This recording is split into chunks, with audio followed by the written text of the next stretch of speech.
All right, let's get curious about school, and specifically the question, what if there were no school?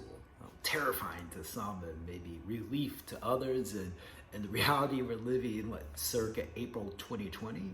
Somewhat of reality. So what if there were no school? No school? Or at least no more boring parts of school? Awesome.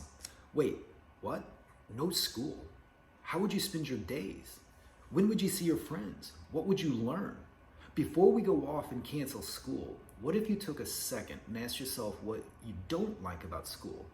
Is it the tests, homework, uncomfortable desks, boring classes? What if there were solutions to all of those things? The more we learn about how people learn, and the more some schools are moving away from things like long tests, pointless homework, and boring lessons. In fact, more and more schools are starting to include things like toys, 3D printers, and even Minecraft in their classrooms to create more interactive and effective learning experiences. What if, instead of not having school, students like you were able to help design your learning environment and decide the things you studied?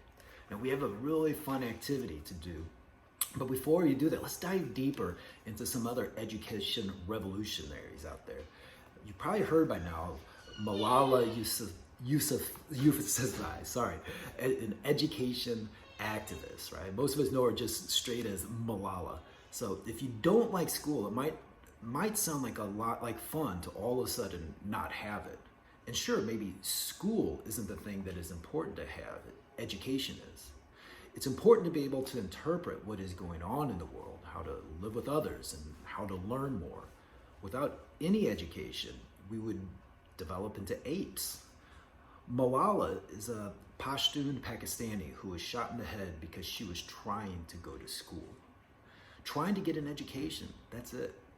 The Taliban, an Islamic fundamentalist terrorist group, targeted Malala because she wrote a blog about how important education is. Malala survived the shooting, and when she recovered, she continued to fight for education rights. At age 17, she won the Nobel Peace Prize, the youngest recipient yet. Now she travels the world talking to others about how important education is, but she always finds time for her own education.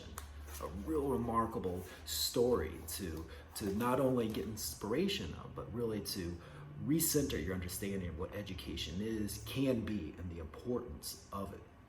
Now, an activity that you can do is to create your own classroom, right? What if you had the opportunity to create your own classroom? So to do this, draw a picture of your ideal classroom. Include all the things you'd like to have in it to help you learn. Think about how you'd situate different parts of the room. Will you have places for writing, lectures, experiments, books, art, and talking to other students? Will your classroom be inside or outside? How many students are in the class, and are they all the same age? Is the class designed to study all subjects or a specific subject? It's up to you. But what if you had an opportunity, instead of canceling school, to create your own school? Be really curious to see what you design, draw, and share. As always, keep healthy and stay curious.